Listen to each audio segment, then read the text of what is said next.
원도심의 극장 건물 매입 논란에 대해 원희룡 지사가 진화에 나선 가운데 기금 사용의 절차와 적절성에는 문제가 없는지 논란의 핵심을 진단해봤습니다. 지어진 지 오래된 제주시민회관을 놓고 철거 후 전면 신축하는 방안이 유력한 가운데 지역 주민들의 공감대가 관건입니다. 네, 여러분 안녕하십니까. 뉴스데스크 제주를 시작하겠습니다.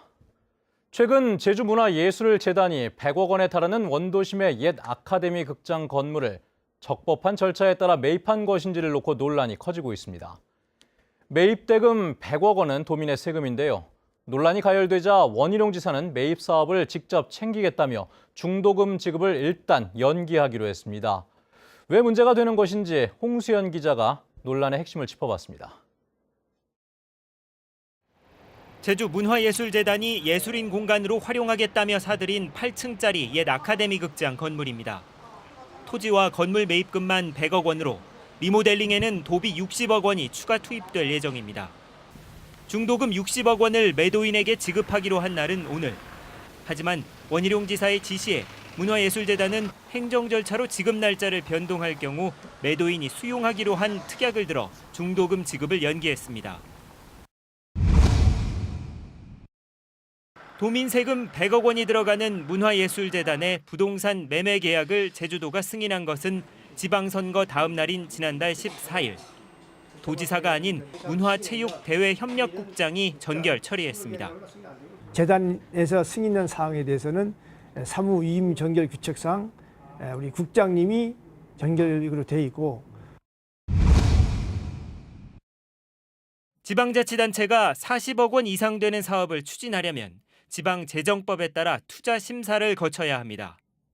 하지만 문화예술재단의 이번 부동산 매입건은 이 같은 심의 절차 없이 이루어졌는데요.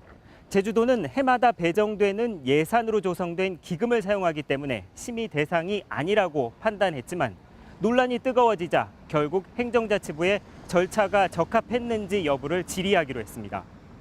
투자 심사를 받아서 그것이 부적절하면 사업을 하지 말아야 되는 것이고, 정말 투자에 효과가 발생된다면 투자를 해야 되는 것이거든요.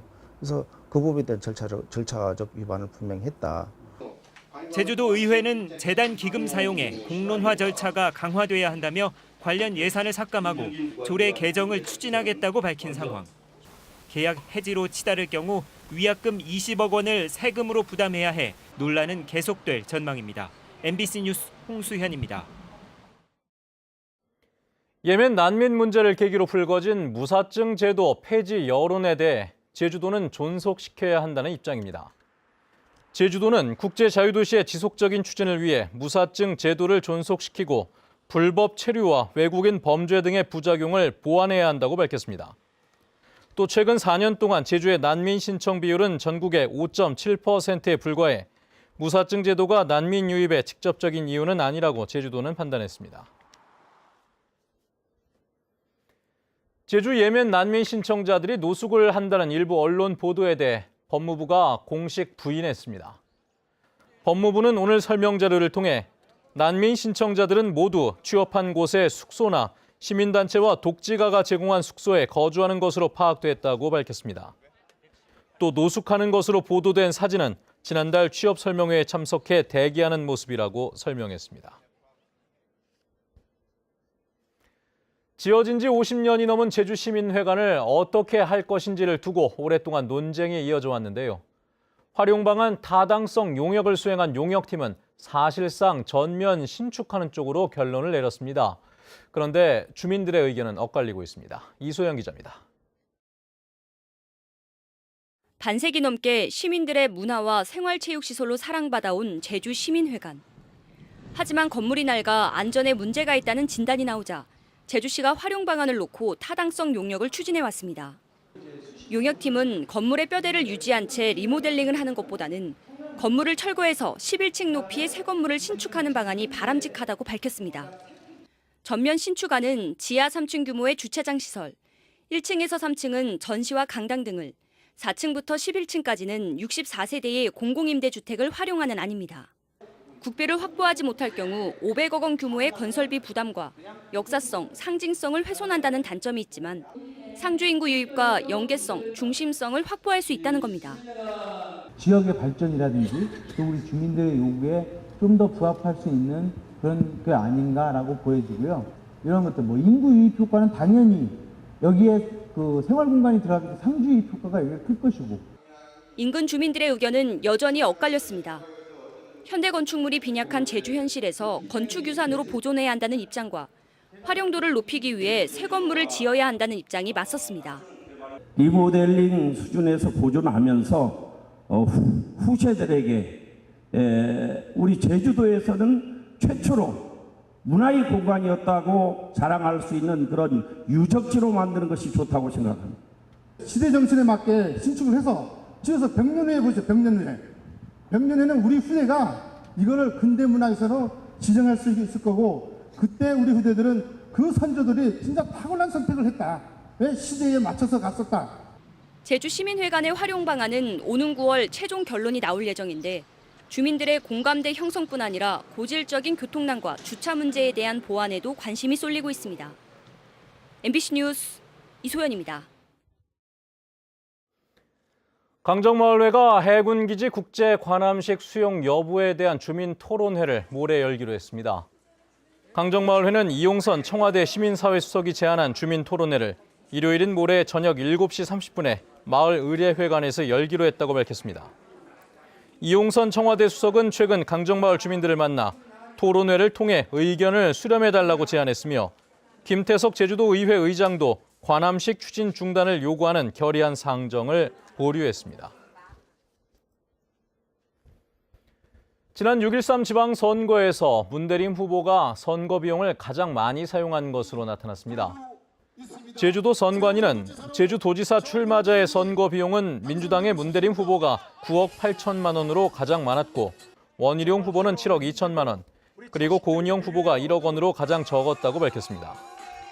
한편 도지사 후보 가운데 10%를 득표하지 못한 김방훈, 장성철, 고은영 후보는 선거 비용을 전혀 보전받지 못하게 됩니다.